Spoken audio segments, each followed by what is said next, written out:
बच्चों, आज हम संस्कृत में अनुवाद करना सीखेंगे।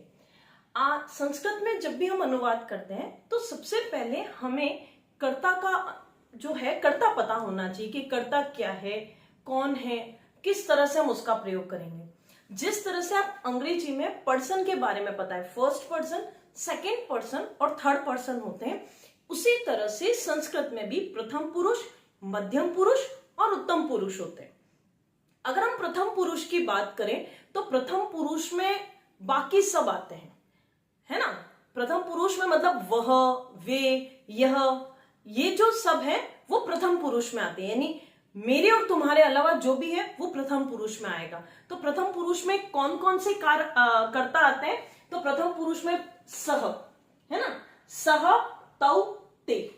अब क्योंकि संस्कृत में हम एक वचन, द्विवचन और बहुवचन का भी ध्यान रखना पड़ता है, तो एक वचन यानी एक है वह, तो संस्कृत में वह को हम क्या कहते हैं? सह। अगर लड़का है तो ही, है ना, सह यानी ही, वह लड़का।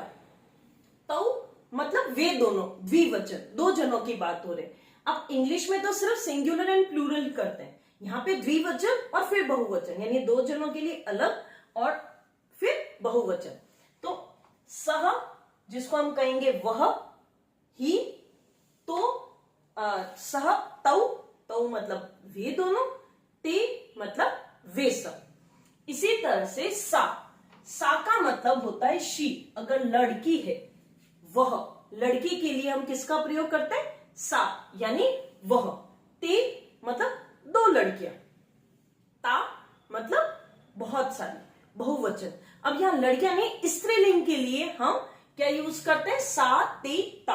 अगर गर्ल्स है, स्त्रीलिंग है, तो हम क्या लेंगे? एक वचन है, वह पढ़ती है जैसे, तो वहां हम सा करेंगे। वे दोनों पढ़ती हैं तो हम वहां पे ते लेंगे, और वे सब पढ़ती है तो ताहा लेंगे। इसी तरह से अयम मतलब यह, इस अयम का मतलब होता है यह। इमो मतलब ये दोनों, इमे मतलब ये सब। तत् ये नपुंसकलिंग के लिए, वह, ते वे दोनों, तानी यानी वे सब, नपुंसकलिंग, है ना। भवान मतलब आप, यहां भवान का मतलब क्या होता है? आप। भवंतो मतलब आप दोनों। यहां पे भी ध्यान रखना है कि ये जो भवान है ये पुल्लिंग के लिए यूज होता है। अगर हम आप किसी पुल्लिंग को कह रहे हैं, किसी मेल को कह रहे हैं, तो हम संस्कृत में उसको क्या कहेंगे? भवान, आप दोनों, भवंतो आप सब, भवंतः। इसी तरह से अगर स्त्रीलिंग है और हम किसी फीमेल को आप कह रहे हैं तो हम कहेंगे भवती, आप दोनों, भवतयो, और आप सब, भवत्यः। तो ये सब आपके आते हैं प्रथम पुरुष के अंदर। अभी अगर आपको नहीं है, आप रोज धीरे धीरे प्रैक्टिस करेंगे तो आपको ये सब कर्ता याद भी हो जाएंगे। बच्चों 6th, 7th, 8th में अगर आप शुरुआती कर रहे हैं कि संस्कृत का अनुवाद करना सीख रहे हैं, तो आप स्टार्टिंग सह, तौ, ते, है ना, ये वाला सा, ते, ता और तत्, ते, तानी, इन्हीं को लेके हम पहले सीखेंगे, फिर धीरे धीरे हम अभ्यास करेंगे तो हो जाएगा। तो ये सब थे प्रथम पुरुष। अगर हम बात करें मध्यम पुरुष की, तो मध्यम पुरुष में आते हैं तुम, है ना।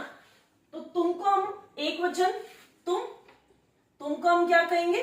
त्वम, तुम दोनों, युवाम, और तुम सब यानी यूयम।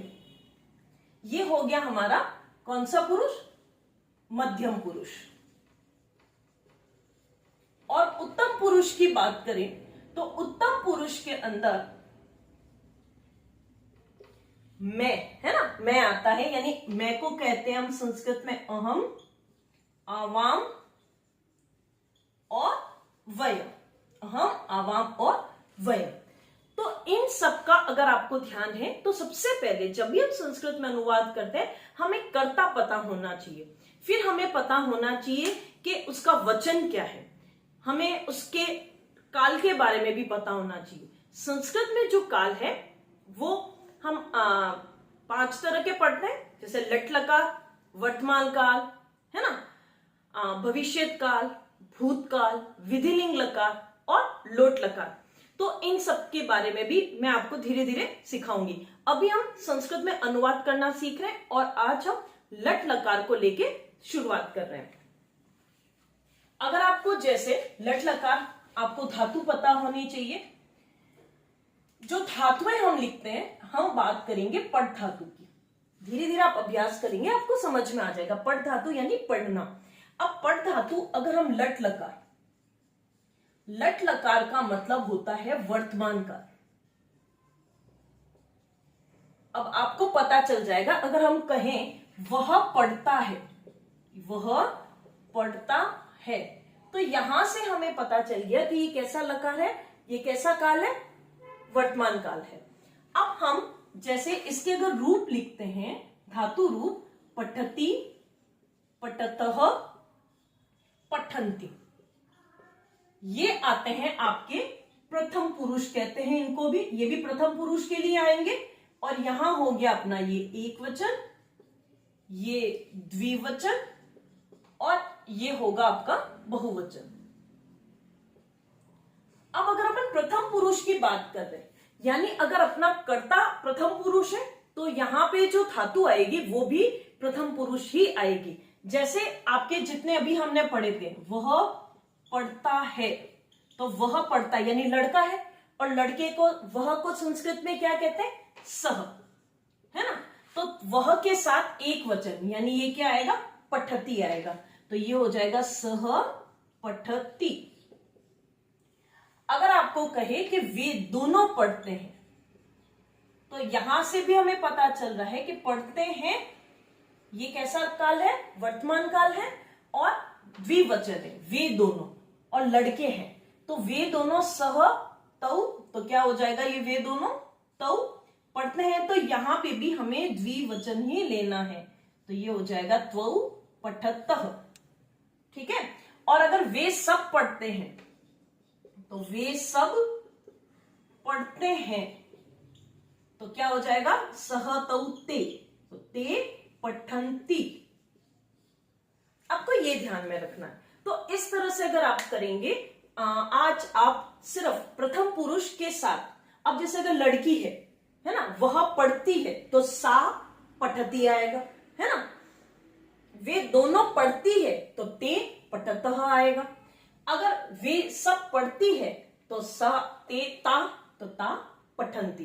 तो इस तरह से आप एक अलग अलग धातु के साथ सिर्फ प्रथम पुरुष का अभ्यास करें, फिर हम उत्तम पुरुष और मध्यम पुरुष पे भी आगे वीडियो बनाएंगे और उस पर हम प्रैक्टिस करेंगे। तो हम धीरे धीरे संस्कृत सीखेंगे। एक साथ पढ़ोगे तो आपको थोड़ा सा ऐसा टफ लगेगा, तो हमें टफ नहीं करना है, अपनी पढ़ाई को इजी बनाना है। तो पहले हम सिर्फ इतना करते हैं, इसकी आप प्रैक्टिस करिए। आप यहां ध्यान रखिए कि जैसे पठ धातु को पढ़ना कहते हैं, वैसे ही धाव धातु आपकी किताब में दे रखे। धाव मतलब दौड़ना होता है, गम, गम मतलब चाना होता है। तो इनके आप धातु रूप भी याद करिए। 3 धातुएं लीजिए, अगर आपको याद है, पठति, पठता, पठन्ति, तो आप धावती, धावत, धावंती, गम धातु के गच्छ में चलते हैं, गच्छति, गच्छता, गच्छन्ति। तो इन्हीं की सिर्फ प्रैक्टिस करिए, पूरा याद करने की जरूरत नहीं है। धीरे धीरे स्टेप बाय स्टेप हम जब करेंगे तो आपको संस्कृत बहुत आसान लगने लगेगी। इतना करिए, फिर हम जल्दी ही अगला टॉपिक करेंगे। Thank you, have a nice day.